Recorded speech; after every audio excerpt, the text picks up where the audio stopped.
ভগামুৰ জাতীয় বিদ্যান নিকেতনৰ পৰিচালক সঞ্চালক মাহমুদুল হাছানৰ সংবাদমেল যোৱা দুদিন পূৰ্বে বিদ্যালয়খনৰ ফলাফলক কেন্দ্ৰ কৰি এটা বাতৰি সম্প্ৰচাৰিত হৈছিল। উক্ত বাতৰিটোৰ সন্দৰ্ভত অভিভাৱক তথা ছাত্ৰ-ছাত্ৰীক উদ্দেশ্য কৰি প্ৰতিক্ৰিয়া প্ৰকাশ কৰে সঞ্চালকগৰাকীয়ে। অন্যান্য বিদ্যালয়ৰ পৰা 2 পৰা 3 বছৰ ধৰি অনুতীৰ্ণ হৈ অহা ছাত্ৰ-ছাত্ৰীৰ ফলাফল বেয়া হৈছে বুলি সংবাদ মাধ্যমৰ আগত সদৰি কৰে।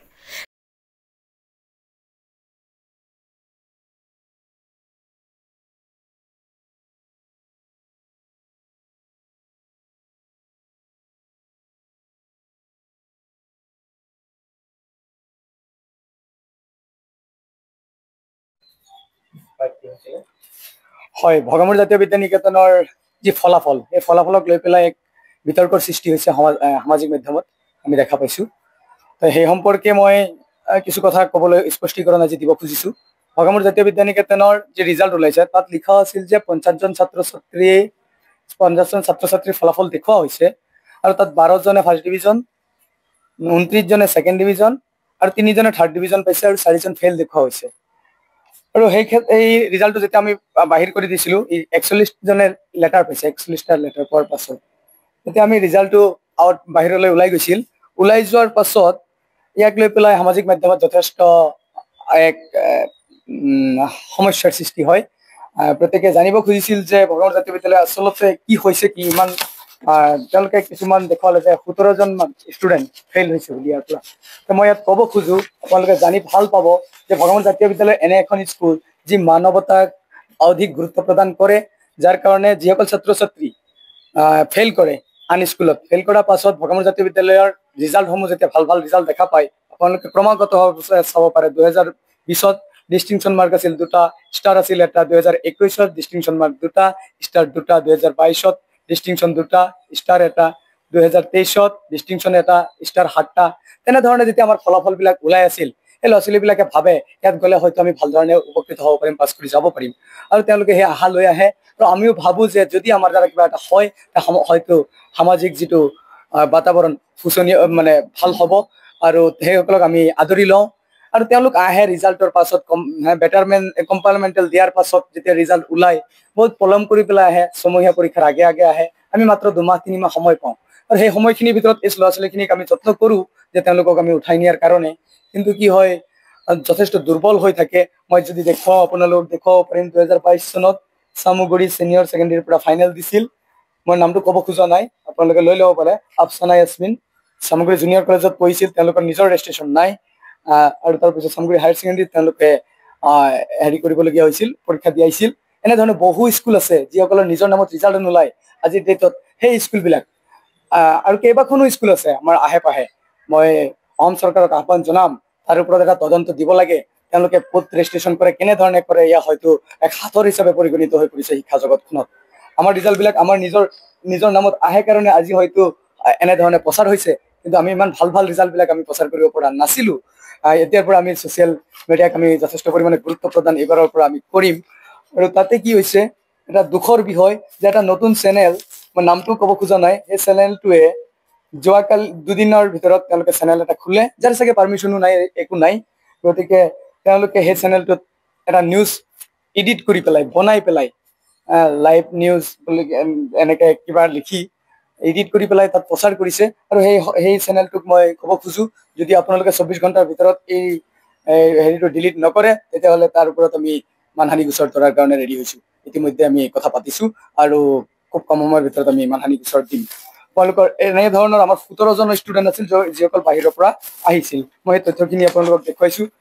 এইজনী আৰু এজনী আছে, মই কাৱৈমাৰী হাইস্কুলত পৰীক্ষা দিছিল 2022ত ৰেজিষ্ট্ৰেশ্যন যেতিয়া পৰীক্ষা দিছিল, পৰীক্ষা দি পেলাই ফেইল কৰাৰ পাছত ইয়াত আহিছিল। সেই ষ্টুডেণ্টবিলাকে ফেইল কৰিছে। আচলতে ভগামুৰ জাতীয় বিদ্যালয়ত পঢ়ি থকাখিনি নহয়, কণ্টিনিউ কৰি থকাখিনি নহয়, সেইবিলাক হৈছে বাহিৰৰ পৰা অহা। মাত্ৰ ভগামুৰ জাতীয় বিদ্যালয়ত 2 জন ষ্টুডেণ্ট আছিল তেনেকুৱা যিসকল ইয়াত পঢ়ি আছিল, আৰু বাকী যিসকলৰ ৰিজাল্ট দেখুওৱা হৈছে সেইখিনি বাহিৰৰ পৰা অহা। আৰু এজনী আছে চামগুৰি হায়াৰ ছেকেণ্ডেৰীৰ পৰা ট্ৰেন্সফাৰ হৈ আহিছিল। তেনেধৰণে কেইবাখনো স্কুল, প্ৰতিটো আমি যদি দেখুৱাওঁ প্ৰতিটোতে একেধৰণৰ কথা। চামগুৰি হায়াৰ ছেকেণ্ডেৰী বা কাৱৈমাৰী বা চৰকাৰী স্কুলৰ পৰা ট্ৰেন্সফাৰ হৈ আহে মানে যেতিয়া ফলাফল ভাল হয় তেতিয়া আহি পেলাই চেষ্টা কৰে, আমিও কৰোঁ। আৰু শেহত তেওঁলোকক কোৱা হৈছিল, আমি এটা সিদ্ধান্ত লৈছিলোঁ যে গাৰ্জেনসকলৰ লগত যে আমি 50 জনকে পৰীক্ষা দিবলৈ দিম আৰু বাকি যিসকল আছে তেওঁলোকক মানা কৰিছিলো, প্ৰথম অৱস্থা বুজাইছিলো, তেওঁলোকে ক'লে যে 2বাৰ অলৰেডি পৰীক্ষা দিলে, কোনোবাই 3বাৰ অলৰেডি পৰীক্ষা দিলে। তেওঁলোকক মই দেখুৱাব পাৰো 2020 চনত তেওঁ পৰীক্ষা দিয়া পঢ়া ষ্টুডেণ্টটো ইয়াত পৰীক্ষা দিছে। মই ৰেজিষ্ট্ৰেশ্যন দেখুৱাই দিছো 2020 চনত, 2020ত তেওঁ পৰীক্ষা দিছিল, ৰেজিষ্ট্ৰেশ্যন কৰিছিল 2021ত পৰীক্ষা দিছে। তেতিয়াহ'লে সেই ষ্টুডেণ্ট 3বাৰ দিয়াৰ পিছত বিফল হোৱাৰ পাছত ইয়াত অহা ষ্টুডেণ্ট, আৰু সেই ষ্টুডেণ্টজনে যেতিয়া পৰীক্ষা দিয়ে হয়তো যিটো অৱস্থা, এই অৱস্থাত জিকিব নোৱাৰিলে। আৰু গোটেই অসমৰ ৰিজাল্ট চাওক, 63% পাছ কৰিছে, যোৱাবাৰ 70 আপ পাৰ্চেণ্টেজ পাছ কৰিছিল। আৰু তাত এইফালৰ পৰা চাব গ'লে ভগৱান জাতীয় বিদ্যালয় কিছু ভাল হৈয়ে আছে, কিন্তু আমাৰ সঠিক আৰু শুদ্ধ নিউজ যদি কৰিলেহেঁতেন, তেওঁলোকে জানিলেহেঁতেন, হয়তো তেনেধৰণে নিউজ প্ৰচাৰ নহ'লহেঁতেন আৰু সাধাৰণ মানুহে কথাবিলাক উপলব্ধি কৰিলেহেঁতেন। এছাম চকু চৰহা সমাজত মানুহ থাকে, যি চকু চৰহা মানুহখিনিয়ে নতুন নতুন স্কুল খুলিছে, কোনো পাৰ্মিশ্যন ৰেজিষ্ট্ৰেশ্যন একোৱেই নাই। হায়াৰ ছেকেণ্ডেৰী ক্লাছ 9ত কেনেধৰণে এডমিশ্যন হৈছে, নগাঁও জিলাৰ IS বিষয়াক মই আহ্বান কৰিম, তাৰ ওপৰত এটা তদন্ত দিব লাগে। ৰেজিষ্ট্ৰেশ্যন আৰু তেওঁলোকে এডমিশ্যন কেনেধৰণে ক'ত দি আছে, যদিও তাৰ পৰা নিৰ্দেশনা দিয়া হৈছে কোনেও কৰিব এই কাম নকৰিবৰ কাৰণে, তাৰ পিছতো এছামে কৰি থাকে। এই তালিকাখিনি আমি হয়তো সময়ত আমি এইবিলাক তালিকা আমি আপোনালোকক দিয়াৰ কাৰণে আমি চেষ্টা কৰিম। আপোনালোকে যদি হায়াৰ ছেকেণ্ডেৰী ৰিজাল্ট চাই, বিগত দিনবিলাকত চামগুৰি চেণ্টাৰত 3বাৰ আমাৰ ল'ৰা ছোৱালীয়ে পৰীক্ষা দিলে, 3টা বেটছে। তাত 60 জনে দিছিল, 60 জনে ডিষ্টিংশ্যন মাৰ্ক 2টা, ষ্টাৰ মাৰ্ক 5টা, আৰু আপোনাৰ লাষ্ট এজনী ছোৱালীয়ে মাত্ৰ 3rd ডিভিজন পাইছিল। এইখিনি লোকে 2nd ডিভিজন, 27 জনে 1st ডিভিজন পাইছিল। প্ৰত্যেকটো ছাবজেক্টতে 99, 95, 98 মাৰ্কছ ভগামুৰ জাতীয় বিদ্যালয়ে আনিবলৈ সক্ষম হৈছে। কিন্তু তাৰ পাছতো এছাম চকু চৰহাই, যিসকলে সমাজৰ কোনোদিন মংগলৰ কথা চিন্তা নকৰে, চামগুৰি চেণ্টাৰত চাওক ল'ৰাবিলাকে স্কুটি নাপায় বুলি এটা ধাৰণা আহি গৈছিল, য'ত ডিষ্টিংশ্যন মাৰ্ক, ষ্টাৰ মাৰ্ক আনি পেলাই 2024ত আমি দেখুৱাইছিলো যে ল'ৰাবিলাকেও স্কুটি পায়, 2023তো আমি দেখুৱাইছিলো যে ল'ৰাবিলাকেও স্কুটি পায়। সেইটো সময়তো ডিষ্টিংশ্যন মানে এটা, ষ্টাৰ মাৰ্ক 6টা আছিল। এনে এখন স্কুলক বদনাম কৰি পেলাই তেওঁলোকৰ মুনাফা লুটিবৰ কাৰণে এছাম চকু চৰহাই নিজৰ স্বাৰ্থ সিদ্ধিৰ কাৰণে এই কামবিলাক কৰি আছে বুলি মই ভাবো।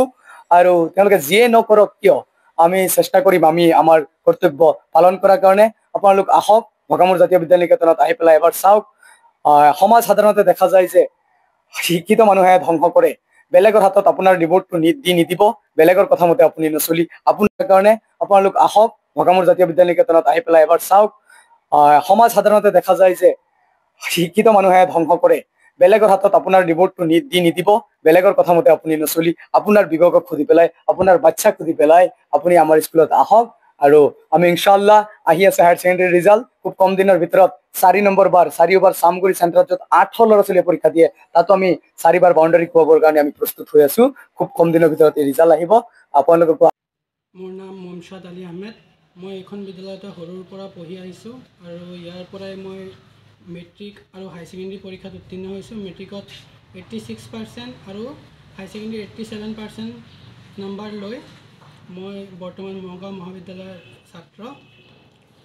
আমি জানো যে বৰ্তমান সময়ত সমাজ মাধ্যমত আমাৰ বিদ্যালয়খনক লৈ এটা প্ৰচাৰ চলি আছে। এইটো ভাল প্ৰচাৰ বুলি আমি নাভাবোঁ। আমি সংবাদপ্ৰেমী ৰাইজসকলক ক'ব খোজোঁ যে আপোনালোকে সকলোৱে যিখিনি আমাৰ বিদ্যালয়ৰ বিষয়ে জ্ঞাত হৈছে, এইখিনি খবৰ যাতে আমাৰ বিদ্যালয়ত আহি লয়। আমাৰ বিদ্যালয়খনে ছাত্ৰ ছাত্ৰীৰ ভৱিষ্যতৰ কাৰণে যথেষ্টখিনি কাম কৰাৰ লগতে তেওঁলোকক যথেষ্ট পৰিমাণে গুৰুত্ব প্ৰদান কৰে। বৰ্তমান সময়ত কোনো এখন বিদ্যালয়ৰ শিক্ষকসকলে দেখা নাযায় যে ঘৰলৈ গৈ খবৰ খাতি লয়, কিন্তু আমাৰ বিদ্যালয়ে লোৱা দেখা যায়। সেই ক্ষেত্ৰত আমি সমাজপ্ৰেমী ৰাইজসকলক আমি আহ্বান জনাওঁ যে আমাৰ বিদ্যালয়খনত আহি আমাৰ বিদ্যালয়খন ভালকৈ খবৰ খাতি লয়, তেওঁলোকৰ ল'ৰা ছোৱালীখিনি আমাৰ ইয়াত এডমিশ্যন দিয়ে, তেওঁলোকৰ ভৱিষ্যত উজ্জ্বল কৰিবৰ কাৰণে আমাক অলপ সহায় সহযোগিতা আগবঢ়ায়। হয়, বিদ্যালয়খনৰ নাম কি আছিলে? ভগামুৰ জাতীয় বিদ্যালয়। ৰাইজক কি আহ্বান জনাব, যিহেতু আপুনি এইখন বিদ্যালয়ৰ পৰা শিক্ষাদান কৰি আহিছে, কি ক'ব এই ক্ষেত্ৰত? ৰাইজক মই এইটোৱে ক'ব খোজোঁ যে এইখন যথেষ্ট ভাল বিদ্যালয়। সকলো ছাত্ৰকে সমান পৰিমাণে গুৰুত্ব দিয়া হয়। যথেষ্ট কম খৰচতে এইখন বিদ্যালয়ৰ পৰা ছাত্ৰ ছাত্ৰীসকলে হাই ছেকেণ্ডেৰী হওক বা মেট্ৰিক হওক পৰীক্ষাত সুকলমে উত্তীৰ্ণ হয়, পাৰ হৈ যোৱা দেখা যায়। নমস্কাৰ, মোৰ নাম মহম্মদ শামীম আহমেদ। মই এইখন স্কুলৰ প্ৰাক্তন ষ্টুডেণ্ট। মই 2020 চনত এইখন স্কুলৰ পৰা হাইস্কুল লিখান্ত পৰীক্ষাত অৱতীৰ্ণ হৈছিলোঁ আৰু তেতিয়া মোৰ ৰিজাল্ট আছিল 86.6%। তো মেথছত পাইছিলোঁ 95, ইংলিছত 96, এনেকৈ মোটামুটি ভাল হৈছিলে আৰু। তো মোৰ এই ৰিজাল্টৰ ক্ষেত্ৰত একচুৱেলি মোৰ এই টিচাৰসকলৰ খুব গুৰুত্বপূৰ্ণ অৱদান আছে। তেওঁলোক খুব গুৰুত্ব সহকাৰে আমাক পঢ়ায়, আমাৰ খা খবৰ লয়, ৰেগুলাৰলি আমাৰ ঘৰত গৈ থাকে, কি কৰি আছো কি কৰা নাই গোটেইখিনি বস্তু সিহঁতে চাই। ইমানখিনি সিহঁতে ৰিস্ক লোৱাৰ পিছত, ইমানখিনি টেনশ্যন থকাৰ পিছতো প্ৰত্যেকটো ষ্টুডেণ্টক সিহঁতে মানে বাই ওৱানকে সিহঁতে মানে গুৰুত্ব দিয়ে, মানে ইম্পৰ্টেঞ্চ দিয়ে। তো কিছুমান দিন ধৰি দেখা গৈছে যে সামাজিক মাধ্যমত কিছুমান ভুৱা বাতৰি প্ৰচাৰ চলি আছে। এহাল চকু চৰহা মানুহ আছে যিসকলে মানে এনেকুৱা কিছুমান কাম কৰি আছে। এইবাৰ মানে কি হ'ল, কিছুমান ষ্টুডেণ্ট আহে ওৰ পৰা ট্ৰান্সফাৰ লৈ আহে। আপোনাৰ ধৰক ছমহীয়া পৰীক্ষাৰ পিছত বা 2-3বাৰ পৰীক্ষা দিয়াৰ পিছত ফেইল চেল কৰি মানে ওৰ পৰা আহি এডমিশ্যন লয়। তাৰপিছত স্কুলখনে মাত্ৰ 2 পৰা 3 মাহ সময় পায়। তো যিমানখিনি গুৰুত্ব দিয়ে সিহঁতক কষ্ট কৰে। তো অৱশেষত তো দেখা গৈছে কি সিহঁতক ছাৰহঁতে প্ৰথমতে সিদ্ধান্ত লৈছিল যে এক্সাম পৰীক্ষা নিদিবলৈ সিদ্ধান্ত দিছিলে, কিন্তু সিহঁতৰ কাটৰ মিনতিত ছাৰহঁতে মানে এক্সাম দিবলৈ দিছিলে। তেতিয়া অলপ চলপ পৰিমাণে বেয়া হৈছে আৰু সেইটো লৈ মানে সামাজিক মাধ্যমতে ভুৱা প্ৰচাৰ চলি আছে।